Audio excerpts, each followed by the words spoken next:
Welcome back to the Arizona Daily Mix. We are live from Mastro's City Hall near Fashion Square. And of course, you think of Mastro's, it is a steakhouse for the steak, but they are also very famous for their desserts. Chef Richard here, I'm being serious, okay? They didn't want to tell me the secret ingredient that goes in their chocolate cake, but then they agreed to. So I feel very honored and special. Now, our control room was very curious, and they were wondering, this is the secret ingredient right here to this famous 7-layer chocolate cake. Chef, give it up. So what we do is in between the layers of the cake, we brush this on. It's a simple syrup, and it's made with citrus vodka and frangelico. And what that does is keep the cake layers moist, so you never have a dry bite of cake. Because if I have a dry bite of cake, Chef, I will spit that right out, okay? I don't care if it's rude. Nobody wants dry cake. So frangelico is a hazelnut liqueur. Correct. And then a citrus vodka.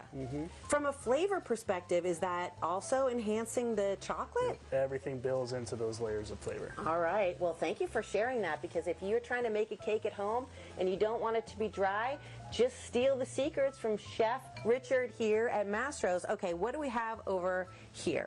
So here we have the components for building the cake. We have the chocolate cake itself, frosting, chocolate frosting, obviously the simple syrup, and then cake crumbs to garnish on the outside. When you say cake crumbs for garnish, you take one of these cakes. So after we trim it to size, we take it, we crumble it up, we put it in the oven to dry it out and crush it, and that's what forms the garnish and gives the texture on the outside. Gorgeous. All right, let's go to work. All right, so let's start with the cake batter. We're going to put our chocolate cake mix in there. All right. Thanks again for spilling the secrets about Absolutely. Frangelico? Frangelico and citrus vodka. And then make a little well in the middle. Okay, you make the well for your eggs. Add our eggs. We were talking earlier, I read in a lot of baking recipes, don't overmix the batter. Why not? You don't want to overmix the batter because it activates the gluten in the flour, and that will make the cake batter rubbery. Oh my gosh, rubbery is almost as bad as dry.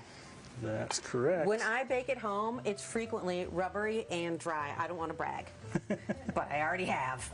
All right, see, I like to watch how you're doing this. This is how a professional does it.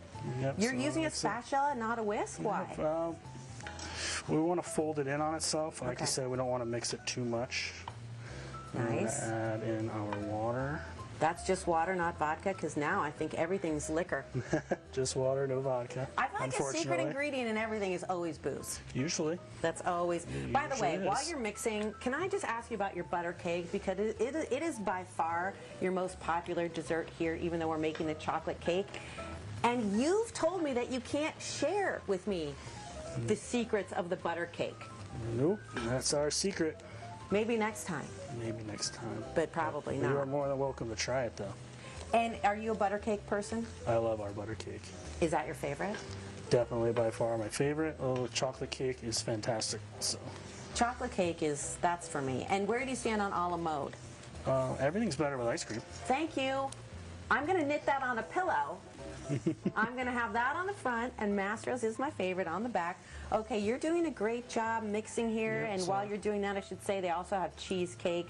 I'm guessing chocolate cheesecake? Chocolate sin cake. Chocolate sin cake? Yep. It is gluten-free and has a little bit of a coffee flavor to it. Oh, you put a little espresso grounds in there? Yes, ma'am. That's great. And then here's a standard New York cheese? Standard New York style cheesecake. Because Chef is from New York. Okay, before I let you go, I just want to say a big happy birthday to our own Pat McMahon, who's turning 29 again. I'm gonna save a piece of cheesecake, a piece of chocolate cake for you. And Chef, thank you so much. Thank you for having us. We really appreciate it. Being here. Stick around, more Daily Mix after the break.